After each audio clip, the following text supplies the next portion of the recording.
Senhoras e senhores, sejam bem-vindos a mais um episódio aqui do podcast Mulheres da História, Mulheres na História. Na história. Sempre aqui com o professor Dimas e a coordenadora Mariane Queiroz. Sempre um prazer. Feliz. Aulas Cast, né? Aulas Cast. E a honra é toda minha também, de ser convidado mais uma vez. Muito obrigado. Pô, e a gente estava falando em off que a Unicamp gosta de cobrar muito esse conteúdo, não é isso? Então, né, é sempre pertinente a gente trabalhar, né, a história das mulheres escravizadas. Aliás, a Unicamp gosta de cobrar o papel das mulheres na história, o protagonismo das mulheres na história. Entendeu? Então, e nesse caso também nós temos as escravizadas e não só todo o sofrimento pelo qual as mulheres escravizadas passaram ao longo de todo o período colonial e boa parte do Brasil Império, mas também, e esse é um assunto que a Unicamp gosta, que é a resistência. Como é que elas lutavam, como é que elas resistiam a essa situação de opressão numa sociedade escravocrata patriarcal.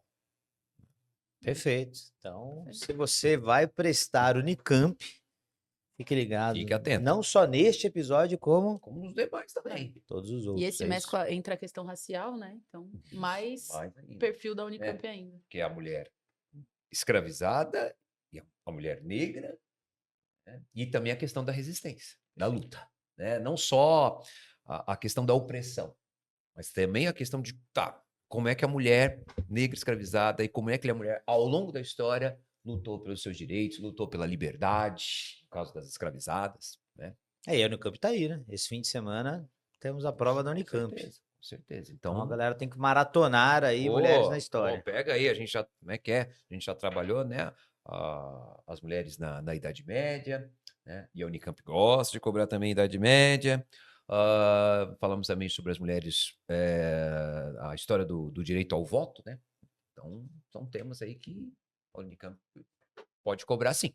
Então, por favor, professor, por onde começaremos? Vamos lá. Eu gostaria de começar aqui com uma citação de uma grande historiadora, uma das maiores especialistas na área, professora na USP, professora Maria Odila, que ela tem uma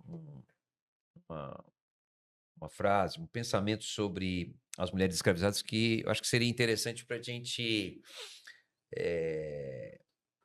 abrir, fazer uma abertura desse podcast. Ela disse assim: seguir vivendo em um ambiente tão hostil exigiu força, inteligência, capacidade de adaptação e, sempre que possível, rebeldia.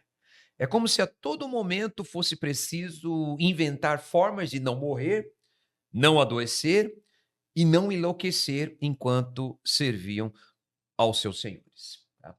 Então, quando ela fala que a todo momento era preciso inventar formas de não morrer, esse a todo momento significa desde a captura no interior da África, tá? E, inclusive, na viagem no navio negreiro, né? Porque muitas vezes as pessoas lembram, né, do sofrimento, da exploração, da opressão a que essas mulheres escravizadas eram submetidas já aqui no Brasil, né? Seja nas lavouras de cana, seja na economia mineradora, seja na escravidão doméstica, na Casa Grande, tá? Ou até mesmo nas lavouras de café e nos centros urbanos, onde também existia a escravidão da mulher. Mas esquece que esse sofrimento, ele começa muito antes disso. Muito antes disso. Inclusive, vou ver se a produção pode nos ajudar aí. Eu selecionei uma imagem para mostrar, por exemplo, em que condições esses escravizados e escravizadas eram transportados nos navios negreiros. Tá? Em média, um navio negreiro, né, ou navio tumbeiro, porque o número de mortos durante a viagem era enorme, né? Chegando em alguns casos até 25% dos escravizados e das escravizadas que eram transportados. E como vocês podem ver aí, existia uma divisão dentro do navio negreiro para homens e para mulheres, né? As mulheres ficavam ali, ó, mais na parte traseira, né, da Na embarcação. polpa. E isso aqui na polpa. Ó, Gostou? Kim navegando pelos mares de Navegante. Minas Gerais. É isso, pô. Sabia não, Kim? Muito bom. Tá? Na polpa. Na popa. E os meninos, as crianças ali na parte central e na parte frontal, como é que é? Sabemos o nome? Proa. Na proa. Ah, Kim. Pô, Kim. Pô, eu tenho carta de habilitação, pô. Aí sim, hein? Aí, ó. Pô, você precisa me Navegante. convidar lá pro seu iate. Convida. Seu por favor. veleiro. Seu veleiro. Por favor. Né? Então, só que assim, apesar de nós termos essa divisão, né, aí no navio negreiro, isso não significa que as mulheres, né, fossem vítimas de estupros, que elas fossem castigadas, tá? Inclusive, vamos pedir para a produção, a próxima imagem, se eu não me engano, é justamente de um desses momentos em que as mulheres eram maltratadas, as escravizadas eram açoitadas, no caso, né, dessa imagem aí, né, segurada pelas pernas. Inclusive, as mulheres escravizadas ali no navio negreiro, elas tinham muito medo. Por exemplo, elas não sabiam que muitas vezes o que ia acontecer quando elas eram levadas para o convés. Havia até uma crença por parte delas de que os traficantes fossem canibais, que eles fossem devorá-las e coisas do tipo. Uma outra questão que a gente pode lembrar aqui a respeito disso é o fato de que as mulheres, elas não só durante a captura no interior da África ou na troca que era feita, né, pelos líderes das etnias africanas, de escravizadas por cachaça, por ferragem, por tabaco, enfim, o valor da escravizada era menor. Né? Porque qual era a demanda maior aqui no Brasil, por parte dos fazendeiros? De escravizados, homens entre 15 e 25 anos, né, para o trabalho Jovens. pesado na lavoura. Então, esses eram mais caros. E as mulheres eram, no mínimo, 20%, né, as escravizadas, o valor dela era, no mínimo, 20% menor do que o valor dos escravizados. Tá? Então, isso já nos leva a crer que elas vão ter um tratamento diferente, um tratamento pior do que os homens que eram mais valiosos, tá? Então, basicamente é isso que vai acontecer, né, durante essa viagem, né? E chegando aqui, né, elas eram compradas em feiras, digamos assim, e o mais importante ali foi o Cais do Valongo, no Rio de Janeiro. É o maior mercado, digamos assim, de pessoas da história da humanidade, né? Encaminhadas para as fazendas. E aí, eu queria salientar aqui as diversas formas de violência que essas mulheres eram submetidas. Né? Porque muitas vezes há uma certa até romantização da condição da mulher escravizada, né? Como assim romantização? A ideia de, por exemplo, que a escravizada doméstica, a mucama, aquela que trabalhava na casa grande, lembrando a casa grande, a residência, né, do fazendeiro, né, do proprietário de escravizados, de sua companheira, dos filhos, agregados, enfim. Muitas vezes, por exemplo, na historiografia do século XX, principalmente, você pega, por exemplo, a obra do sociólogo Gilberto Freire, Casa Grande Sem Sala, havia quase que uma defesa de uma democracia racial, tá? De que essa relação entre a mulher escravizada e o seu senhor era uma escravidão mais amena, tá? É como se ele adocicasse essa relação, né? Tanto que tem uma passagem até que ele diz na obra o seguinte: a mulher negra que nos iniciou no amor físico e nos transmitiu ao ranger da cama, a primeira sensação completa de homem. Ou seja, a ideia de que é a mulher negra, né, que vai introduzir o homem na vida sexual. E, nesse tipo de relação, né, a mulher negra era submetida ao estupro, e esse estupro, muitas vezes, ele era transformado em quê? Em uma relação afetiva, uma relação amorosa, né? Que, inclusive, é a ideia de que a mulher negra, ela se insinuava para o seu senhor, que ela era voluptuosa, perdão, ela era sensual, e ela era responsável por perverter a moral e os bons costumes da família. Tá? Inclusive, eu acho que eu tenho uma imagem, quer ver? Pedi para a produção, não sei se não é essa, eu acho que vamos ver se é a próxima tem. Não, deixa eu ver. Essa, tá? Por exemplo, nesse periódico, essa publicação chamada Semana Ilustrada, o ano é de 1865, né? Portanto, ainda ali no Segundo Reinado, um período em que ainda não tinha acontecido, por exemplo, a lei do ventre livre, que é de 1871, nem a lei dos sexagenários, que é de 1885, e muito menos a Lei Áurea, que é de 1888. O velho acariciar a mucama. A mucama é um nome dado para aquela escravizada que faz os trabalhos da casa grande. Os trabalhos, é um tipo de escravizado doméstico. Não é? A coabitação dos cativos e criados domésticos com seus senhores altera o quadro da vida privada. Então, ela era representada, né, nas publicações dessa forma, enquanto que a mulher branca, qual era o papel dela nessa sociedade, tanto colonial quanto do Brasil Império? Ela deveria ser reclusa, aparecer pouco em público, porque se ela fosse vista em público sozinha, ela já seria mal vista, mal falada, tá? E ela deveria ser religiosa, ela deveria ser submissa. Já a mulher negra, não. A mulher negra é aquela que vai colocar o homem em tentação, é aquela que vai arruinar a família. Então, são essas as concepções, né, da mulher, ou como a mulher negra, a mulher africana era vista, a mulher escravizada era vista neste contexto, né? Então,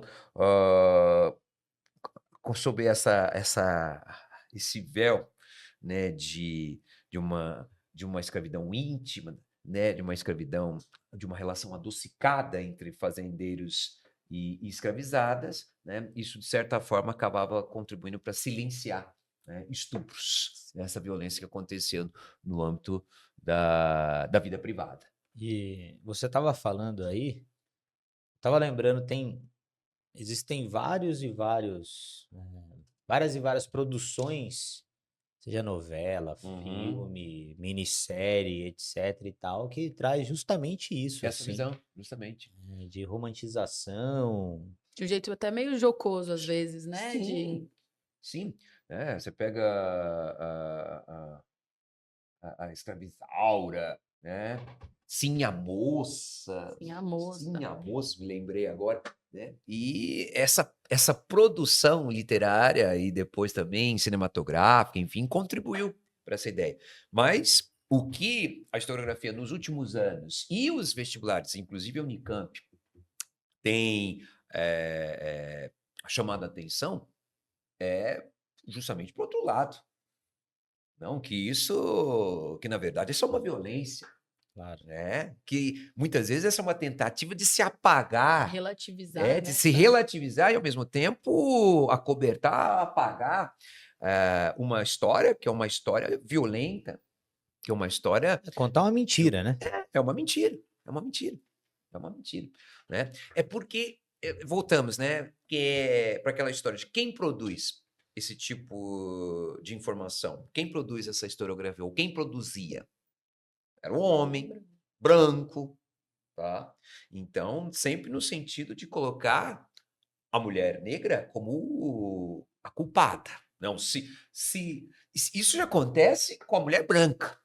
Não pode esquecer Sim. disso, Claro. né? E muitas vezes pesquisas são feitas, né, por institutos especializados no tema, quando se coloca a pergunta, você acha que a mulher deveria se vestir melhor? Ou que a roupa que a mulher estava usando contribui para o estupro? E a resposta para esse tipo de pergunta, a quantidade de sim, se ela se vestisse melhor, ela não seria... Isso hoje. Isso hoje, Ainda isso hoje. hoje. É absurdo. Eu estava, esse dia, inclusive, preparando uma aula sobre a condição da mulher, né, no pós-Segunda Guerra Mundial, e eu mostrei para os alunos uma dessas pesquisas, agora me foge a memória, o centro que produziu, e assim, 28%, se não me engano, dos entrevistados falaram que sim, que era que o jeito que a mulher se vestia contribuía para isso, né? Agora imagine em relação à mulher negra escravizada, né? Então, você tem, por exemplo, imagens como essa, né, que tendem a relativizar, a romantizar, né, esse tipo de relação que, na verdade, era uma relação violenta, né?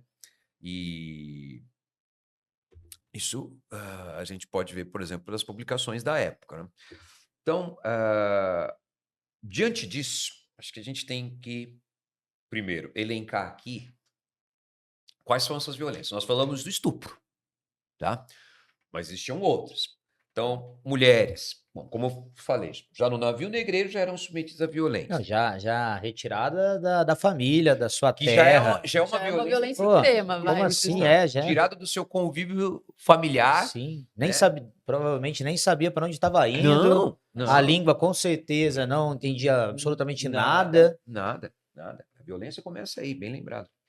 E chegando aqui, dentre as formas de violência, os açoites, né? Elas eram chicoteadas. E olha só, nesse caso tem uma peculiaridade. Quando a escravizada ia ser açoitada, existia uma recomendação entre os escravocratas, entre os fazendeiros, né, os proprietários escravizados, de que isso não fosse feito muitas vezes em público, diante de outros escravizados, porque isso poderia levar o companheiro da escravizada que estava sendo açoitada a ficar inconformado e reagir, inclusive de forma violenta, atacando o seu senhor. Então, existe uma recomendação que, se a escravizada fosse ser castigada fisicamente, que isso deveria ser feito preferencialmente num ambiente que não fosse um ambiente público, tá? Porque isso poderia despertar algum tipo de Medo da revolta reação. do companheiro. As mais diferentes formas de humilhação, outra forma de violência, por exemplo, impedir que a escravizada pudesse escolher o seu parceiro, no caso do casamento. Tá? Não podia? Então, a igreja chegou a determinar que ela teria essa liberdade, depois isso foi estabelecido também por lei, se me engano, em 1869, mas muitas vezes os fazendeiros, os proprietários escravizados, eles respeitavam essa determinação da igreja e também legal, né? E eles que escolhiam quais seriam os companheiros aí das escravizadas, tá? Mas qual a ideia? Muitas vezes pensando, por exemplo, nos filhos. Sim. Esse determinado É escravizado é verdade. mais forte, Verdade. ou então é um escravizado que eu conheço, do meu plantel, como ele chamava, né? Pode ser ali ou escravaria. faz mais sentido, assim. Você entendeu? O mais forte para trabalho braçal vai gerar um descendente. Isso. sim. Não que, é bom deixar isso claro, que a principal fonte de escravizados fosse a reprodução, os Não filhos. Não era. Porque Demorava.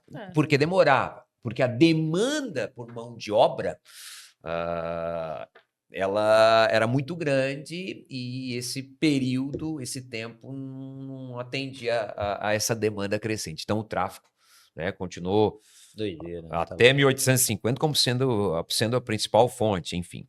Então, talvez nem mesmo sabendo que aquela escrava poderia gerar novos escravos, não havia nenhum tipo de não sei, de proteção, por exemplo, uma gestante escravizada. Não, não. Aliás, Imagina, né? você tocou numa questão importante. A violência contra as escravizadas gestantes também era constante. Inclusive, não eram raros os casos em que capatazes... O que é o capataz? É aquele que vai cuidar da escravaria. Inclusive, que vai promover os castigos, tá? Não raro casos de capatazes que chutavam a barriga da escravizada e que levavam a escravizada a perder o bebê ou até mesmo a levar a escravizada à morte, tá? O que não era do interesse, muitas vezes, do fazendeiro, porque seria prejuízo para ele. A gente não pode esquecer aqui, Sim. entender a escravizada ou escravizado como sendo um bem, uma propriedade. Ele não está comprando a mão de obra do escravizado ou escravizada. É o escravizado, né, como usando a expressão latina aqui, instrumentum vocale, ou uma ferramenta que fala. Então, ele tinha que dar condições mínimas para o escravizado e para a escravizada sobreviver, porque senão é um prejuízo. Porque quando ele comprava o escravizado ou a escravizada, como é que vem o retorno? Com o trabalho. Se ele morre, ou se ele é castigado, ou se ela é castigada até a morte, o prejuízo é para ele. Tanto, eu ia deixar para falar depois, mas nesse caso eu acho que vale a pena, que uma das estratégias de resistência das escravizadas qual era? Suicídio. Aborto. Então, métodos abortivos, como, por exemplo, elas utilizavam ervas, plantas abortivas, ervas medicinais abortivas. Ou então, uma outra estratégia de resistência contra o estupro, ela colocar na vagina, ali no útero, algum objeto cortante ou perfurante, para quando elas fossem atacadas por senhores, né, elas conseguissem se defender, né? Então, existiam essas formas de resistência. Então, as mulheres, e mesmo depois, aliás, as escravizadas grávidas, elas tinham que fazer o mesmo trabalho, elas continuavam fazendo o mesmo trabalho que elas faziam antes de estarem grávidas. E, em média, elas voltavam a trabalhar 3 dias após a dar à luz.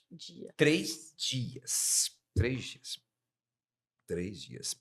Né? Já havia também essa outra forma de violência, que era separá-la do seu filho. Separar do seu filho. E, nesse caso, eu chamo atenção, né, para esse tipo de atividade, né, realizado pelas escravizadas. Aí vou pedir para a produção aí voltar para ama de leite. Também é legal depois você lembrar, né, de passar essas posições aí sociais. Isso. Acho que é legal Quer ver, ó? também, porque Quer aí ver? já Aqui, ó. contextualiza tudo. Sim. Ó, aí está. As amas de leite, né? Ama de leite era aquela escravizada, né, que acabou, né, de dar à luz a uma criança e que não vai poder amamentar seu próprio filho, sua própria filha. Não vai poder fazer isso. Por quê? Porque existe aqui uma boa possibilidade de obter recursos com essa ama de leite, como? Alugando. Ou, dependendo da situação, até mesmo vendendo. Acho que eu coloquei aí, no próximo slide, alguns anúncios típicos dos jornais da época, né, de ou vendendo ama de leite ou alugando ama de leite. Tá? Por exemplo, se o fazendeiro, se o escravocrata, tivesse um filho, uma filha recém-nascida, ok, a ama de leite iria amamentar o seu filho, a sua filha. Se ele não tivesse um recém-nascido, ele poderia alugar. Então, eram comuns anúncios como esse nos jornais da época. Agora, uma questão aqui, né? Por que a utilização da ama de leite? Por quê? Até meados ali, até a segunda metade do século XIX, havia uma crença de que o leite da escravizada negra era um leite mais forte. Porque os negros são bem mais fortes, os negros escravizados. Isso, então o leite da escravizada é mais forte, tá? Era também uma questão de status. para a mulher Ter uma branca ama de leite. ter uma ama de leite. Oh, não, eu não preciso amamentar. Existia até um mito. O ser humano é muito louco. É muito tá louco. Não, é absurdo. Existia até um mito de que se a mulher branca amamentasse, ela poderia ficar com a saúde fragilizada e até adoecer e morrer. Então é melhor ter uma ama de Alguém leite. pra- Isso. Ama de leite. Pode voltar aí, por gentileza, produção, um slide anterior. Ama de leite que ela não vai só amamentar o filho, a filha do fazendeiro. É ela também que vai pegar a comida, macetar, amassar, colocar na boca da criança. Papinha. Isso, a papinha. As relações afetivas, né? Muitas vezes da criança, do filho do fazendeiro, eram muito mais estreitas, mais intensas com a ama de leite do que com os próprios pais. Né? E enquanto isso, e a gente estava naquela área falando da questão da violência, como é que fica o filho, a filha da ama de leite? Ele vai ser, primeiro que ele vai ficar sob os cuidados, né? Ou de crianças mais velhas, né? Ou de amigos conhecidos da escravizada, da ama de leite, né? Ou, no caso da alimentação, vão receber papinha de mandioca, fubá, Não vai ter leite. não vai ter, não, o leite O leite é pra... o leite é para esse fim, ou para o filho, do fazendeiro. Não vai amamentar, assim, zero. Não, Vai amamentar o os filho dos filhos outros. O Não, filho não, dos brancos. não, não. Tô pensando no filho. Ele, O filho de quem? da escravizada. Da escravizada? Não. zero. No máximo, leite animal. Leite de vaca. Se tiver. E se o fazendeiro consentir. Gente. Sabe o que era comum também? Pegar miolo de pão e misturar com água. Mas isso não... Causava mortes, por exemplo. Mortes, imagino que sim. A mortalidade de crianças negras era muito grande. E a mortalidade ou o desenvolvimento mesmo dessa Sim. criança é totalmente afetado. Sim. Seja no lado físico, Uhum. mental, Justamente. psíquico. Justamente. Tanto que o número de crianças que não... A mortalidade infantil era muito grande. Naquele anúncio eu tava olhando, ele fala, né? Em um dos anúncios, acho que é esse aqui de cima, ó. Fala com uma filha parda de 3 anos, ali... Muito Tendo bonito. perdido há pouco um filho de 10 dias. Já fica bem implícito ali ali você o tem a quão- prova do quanto a mortalidade comum, né? era grande, né? Então esse era um tipo de violência muito comum, né? Nós vamos ter também a mucama, que eu tinha mostrado, acho que tem até a imagem anterior. Isso, as mucama. A mucama é a escravizada. Essa imagem aí caiu na FUVEST, se eu não me engano. Ano passado. Sim. Eu não sei se foi o ano passado, Kim. Agora não me lembro. São da muitos esquerda aí. vestibulares. Dessa da Essa esquerda. primeira, né? Essa pintura do Jean-Baptiste Debré. Se não me engano, Jean-Baptiste sim. Depré. Caiu na Jean- FUVEST ano passado. Eu sei porque eu fiz a prova. É que eu faço tantas provas que eu fico confundido. Eu não sei, repetindo, né? eu não sei qual caiu, mas sim. Não, fui lá, fiz a FUVEST de fato. Você entendeu? foi lá fazer. Por isso que eu sei que foi Traumas. ano passado. Cadeira. Senão, entendeu? Era recente. É. Então, por exemplo, ali, ó, no lado esquerdo, né? Você vê que tem uma Então escravizada. as mucamas eram desse ambiente interno. Isso, a mucama é o Perfeito. nome dado para aquela escravizada que faz os trabalhos domésticos. Domésticos. Da casa grande, porque você tem a senzala e tem a casa grande. A casa grande é a residência do fazendeiro, do proprietário, de escravizado, e seus familiares. Né? Então, Tem muita família tradicional que até hoje tem uma espécie de mucama. sim, mas a gente tem um monte de herança desse período aí, Kim. Opa! O elevador social, Sim. quarto de empregada. Nós temos, por exemplo, babás. A gente está falando de Babá. ama de leite. Né? Muitas vezes, isso que eu já tive relatos de alunos que eles tinham um contato afetivo muito mais próximo com a babá do que com os próprios pais. Os pais, né? Às vezes tentavam suprir a sua ausência afetiva com presentes, celulares e brinquedos. Mas, gente, eu juro, eu tive um episódio, faz um tempo já, eu passei, o aluno estava com o caderno aberto, escrevendo uma frase, repetindo, só tinha essa frase, tá? Minha mãe não me dá atenção, meus pais não me dão atenção, meus pais não me dão atenção, meus pais não me dão atenção. Enfim, aí depois eu fui trocar uma ideia com ele, conversar para ver se eu podia ajudar, tá? E aí ele me falou isso, que os pais não davam atenção para ele, né? Colocavam ele na escola, né? Desde pequeno, inclusive, né? E ele falou esse caso da babá, que ele tinha uma relação muito mais próxima com a babá, né? Do que com os próprios pais. Isso é uma herança do que... Aliás, cenas, por exemplo, eu já vi, por exemplo, cenas, você vai no shopping. Isso. Eu já vi isso. Você vai no shopping. Mano, isso pra mim é revoltante. Tá? Vai no shopping, aí tá o casal andando na frente, olhando as vitrines. Um pouco, alguns metros atrás está a babá, geralmente negra, Com uma roupinha branca. com aquele uniforme branco, brincando com as crianças. Eu fico pensando, aí vem essa questão, né, dessa herança escravocrata, né, desse passado escravocrata. Eu falo assim, eu fico imaginando, pô, fica a semana toda trabalhando, aí na hora de dar atenção para os filhos, nem na hora de passear. Você entende? E aí, depois a gente vê o resultado disso na escola, né? Nesse caso do aluno que eu falei.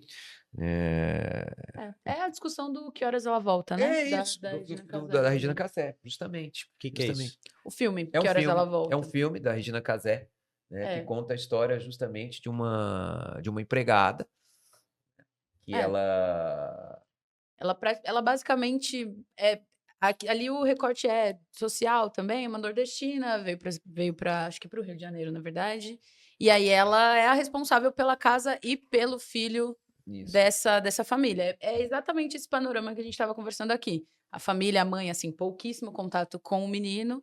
E aí a gente no filme acompanha a relação que a Regina Casé, né, a empregada doméstica, não teve com a filha por precisar cuidar da família do outro, entende? É bem esse que é uma panorama. herança do que a gente falou aqui, da ama de leite, que não vai cuidar dos próprios filhos. Que foi uma discussão recente por conta dos direitos trabalhistas das domésticas, né? Que eram apagados por esse sentido de não, mas ela é quase da família, é como se fosse da família. Essa questão é interessante, Mari, porque vocês já ouviram falar da lei dos sexagenários? Sim.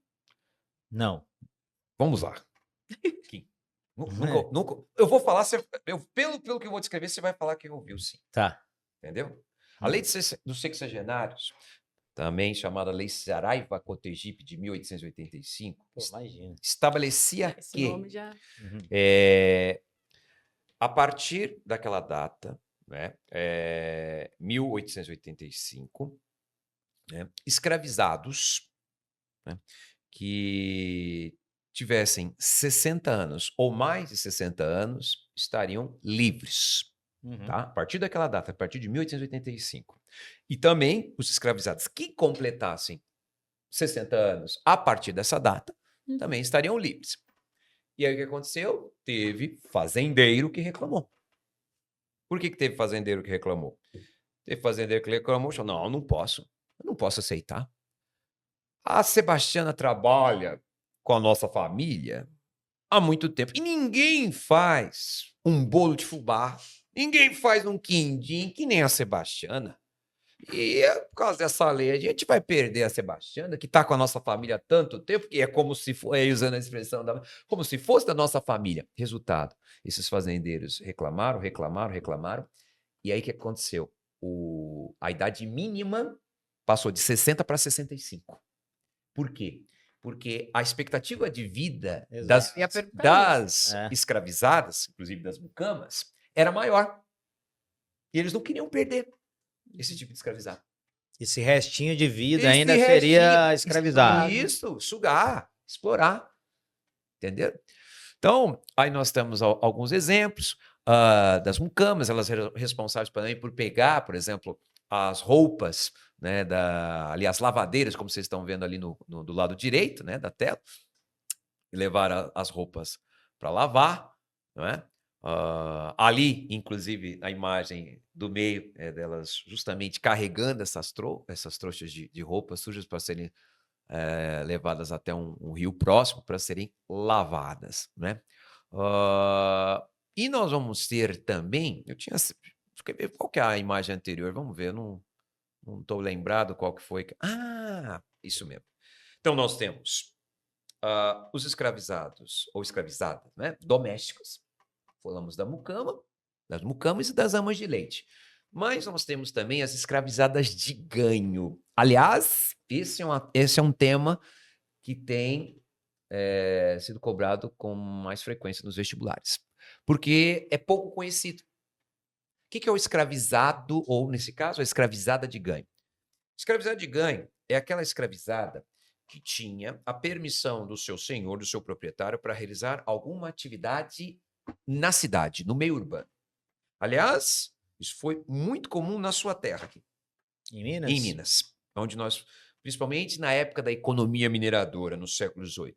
Então, essas escravizadas, elas tinham a permissão para realizar algumas atividades na cidade, como, por exemplo, vendedoras de frutas, como aqui, no caso, a vendedora de caju. Elas podiam vender quitutes, doces. Mas esse dinheiro ficaria para ela? Vou chegar lá.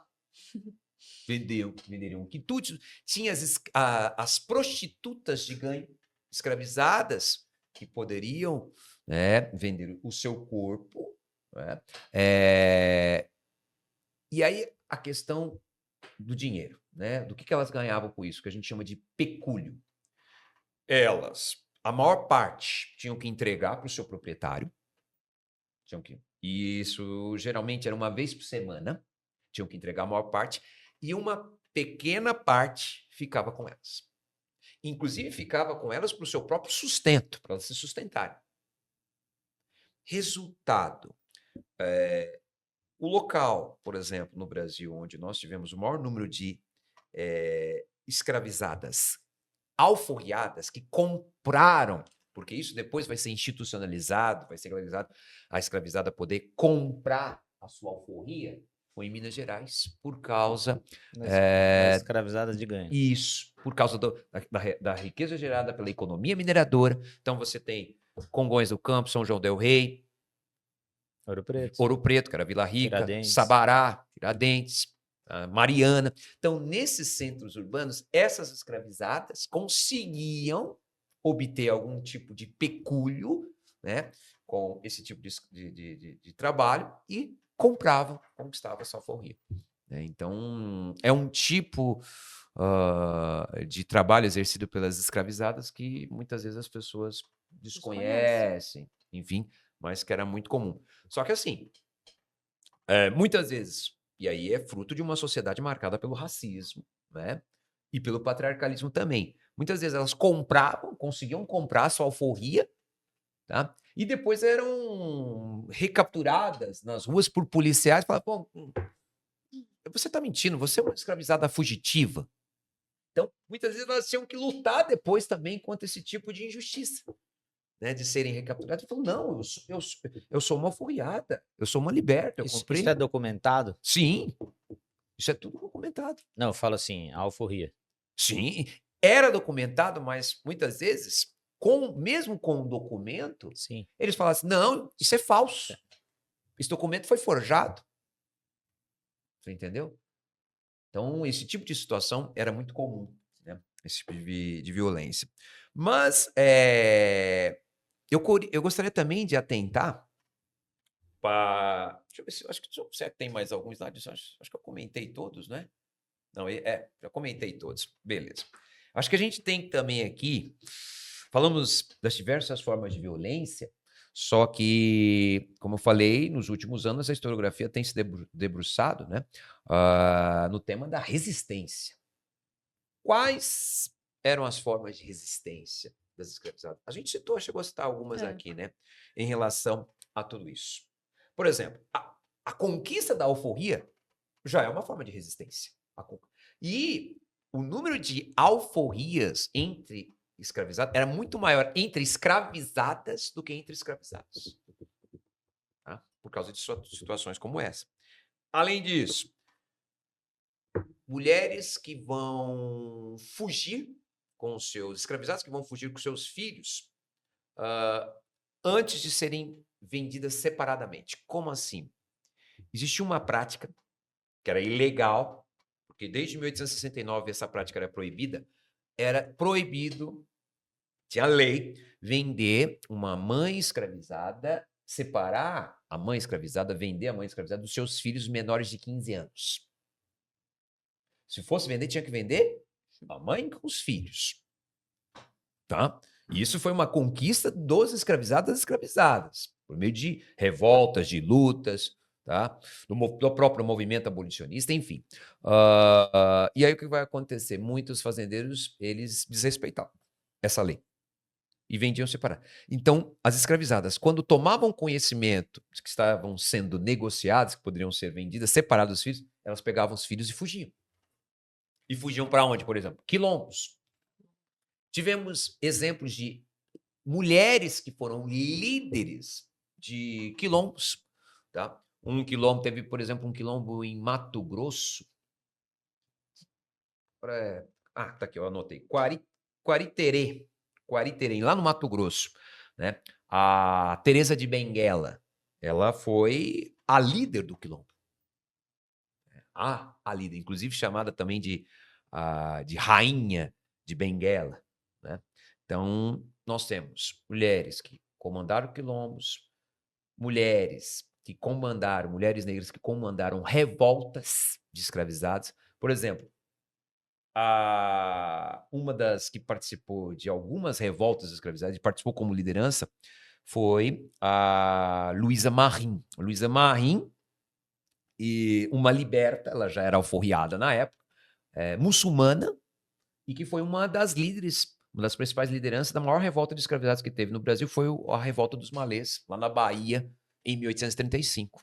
Inclusive, uma das estratégias que ela usava para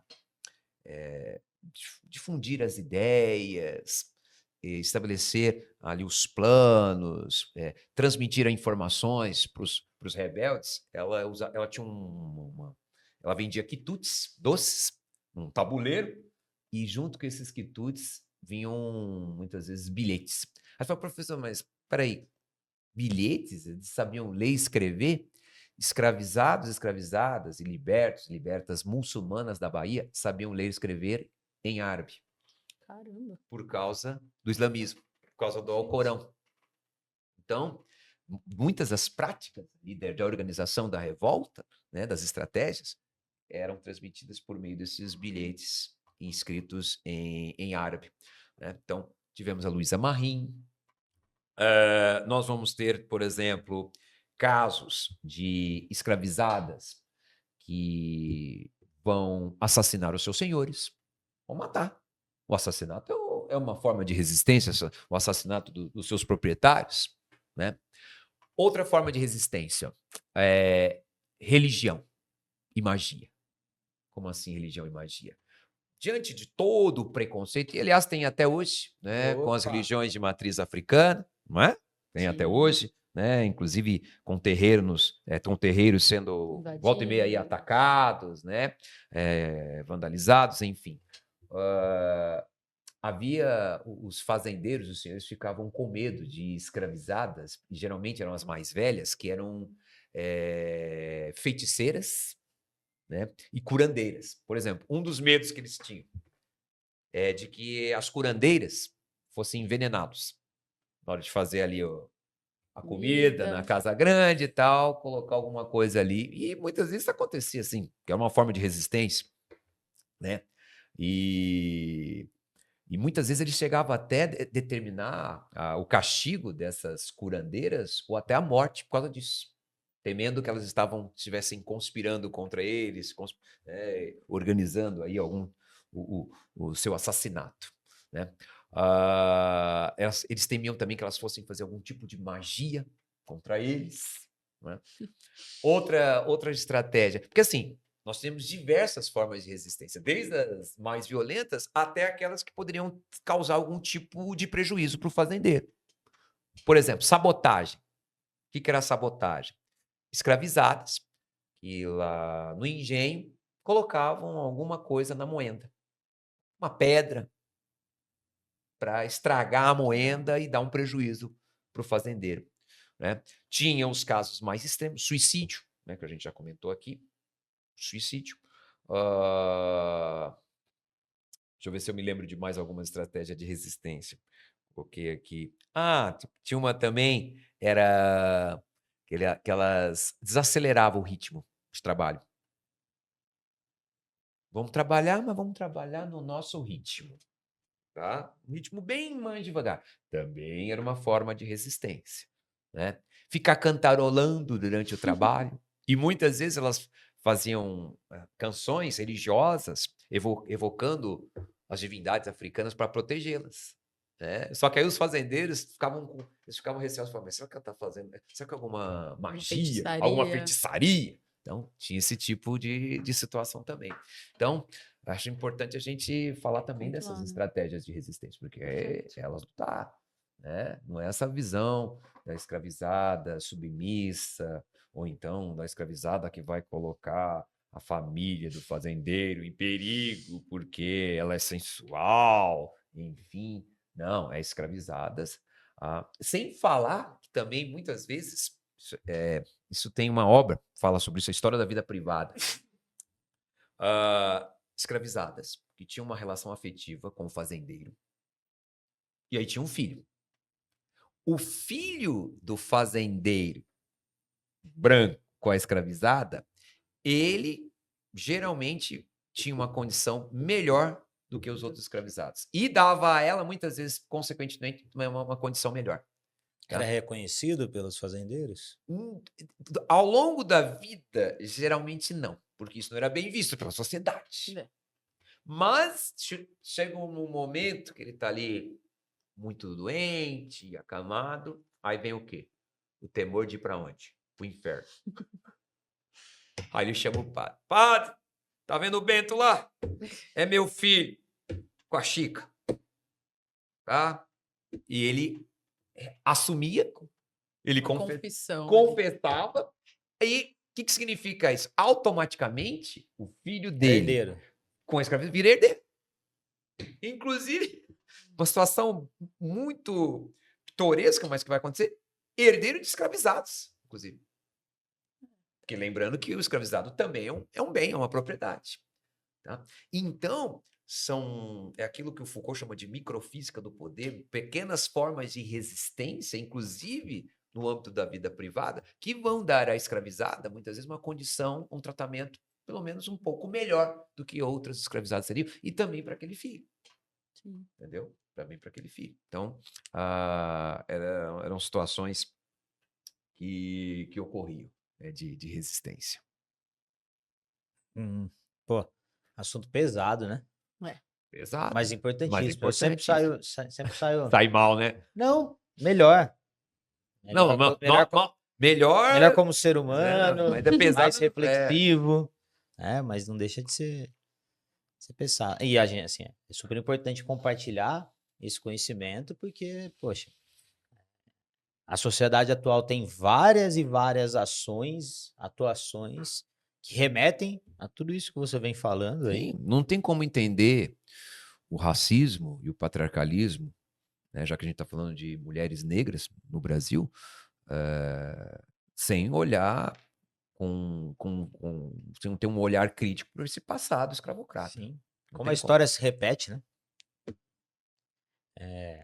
E você foi falando, não sei se foi esse ano ou final do ano passado, na Bahia, acho que foi Salvador até, posso estar enganado, que uma suposta empregada doméstica da família, né? Sempre assim, sim. Ela se jogou do 3º, 4º andar, assim, para fugir. Para fugir. Não morreu. Ela era uma escravidão. Era uma empregada doméstica. Uma empregada doméstica, mas em cativeiro, digamos assim. Como é que é? Tem um nome para isso? Cárcere privado? Cárcere privado, isso mesmo. Cárcere Cárcere privado, isso. E aí foram investigar tudo e tem filmagens Teve no da... Rio de Janeiro também um caso assim, não faz muito tempo também, fiquei sabendo. Sempre tem. Sempre tem.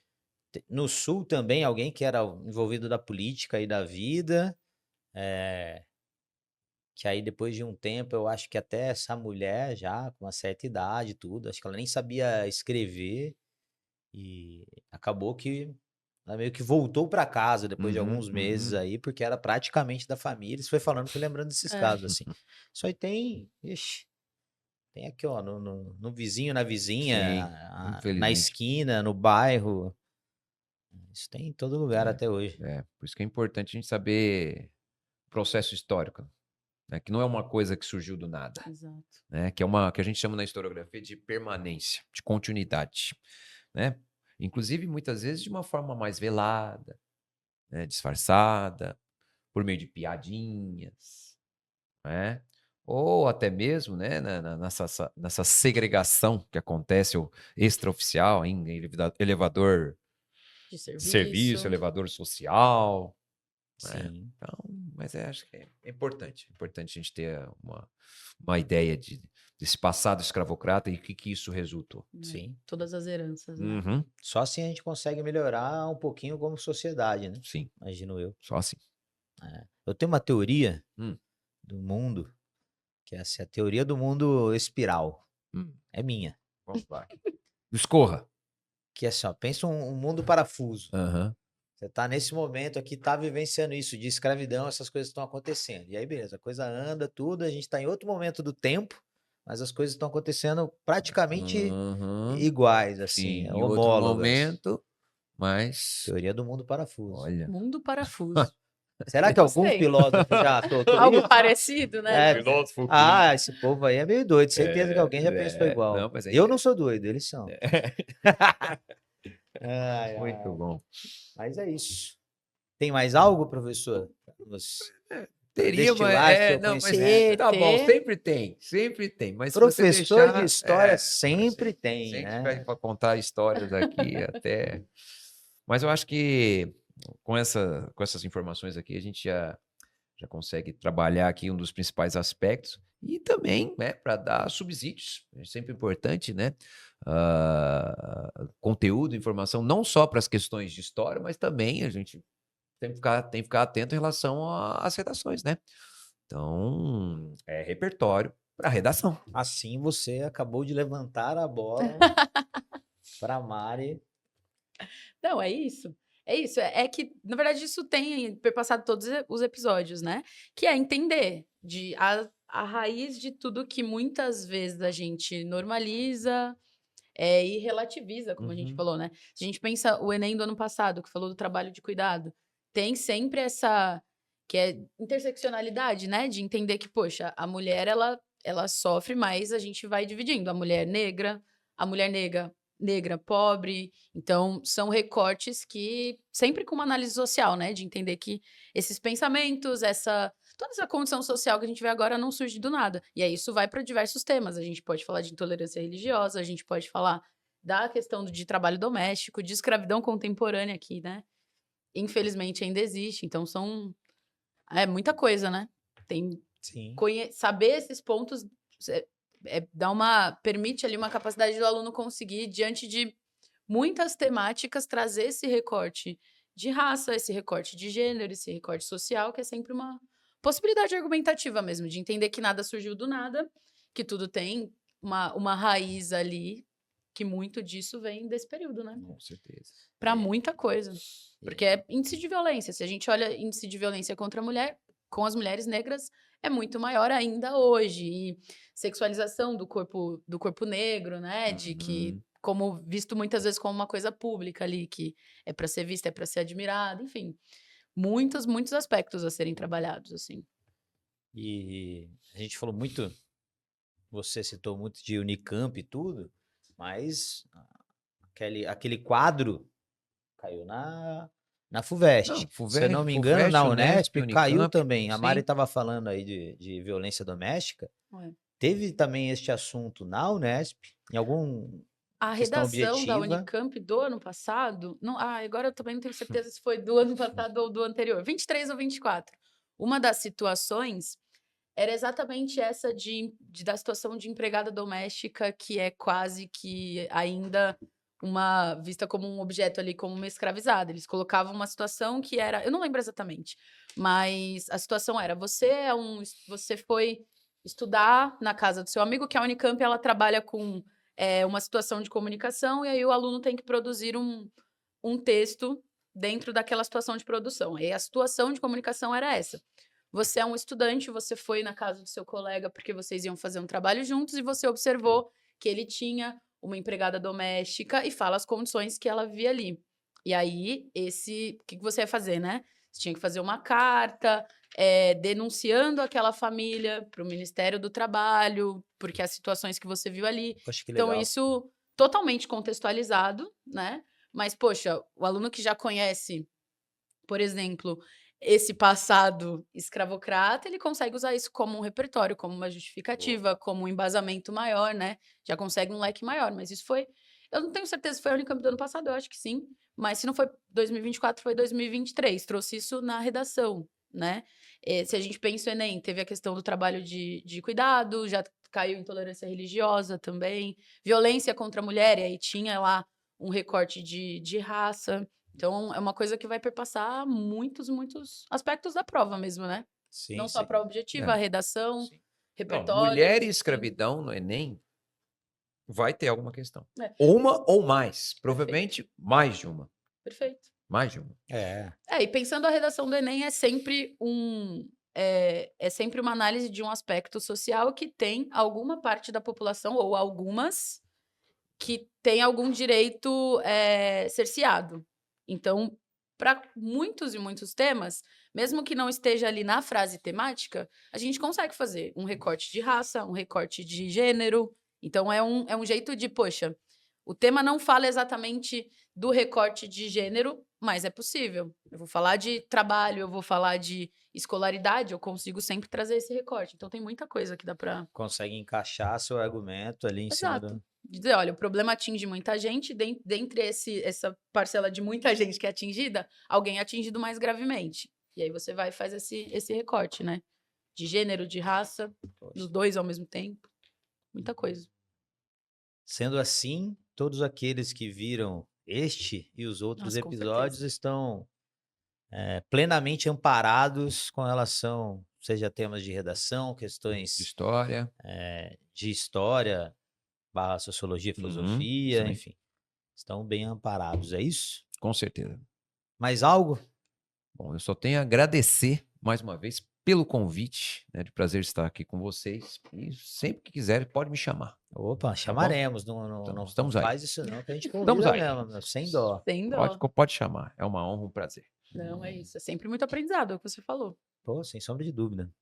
Queria agradecer, então, a presença de vocês dois. E assim a gente termina, né, a temporada Mulheres na História. E os alunos e alunas começam a temporada de vestibulares. Que agora, esse ano, ainda mais do que qualquer outro, é um fim de semana atrás do outro, tirando o de eleições aí para o segundo turno nas cidades que possuem. Não, senão, meu, agora só vai parar Natal. Sim. É isso. É isso. Muito obrigado mais uma vez. agradeço. Espero que vocês todos que estão nos assistindo, nos ouvindo, tenham gostado. Então, compartilha, curte, comenta, enfim, xinga, elogia, não tem problema, sem censura alguma. E até a próxima. Queria agradecer a presença de todos vocês. É isso. Valeu? Valeu. Valeu, gente. Obrigado.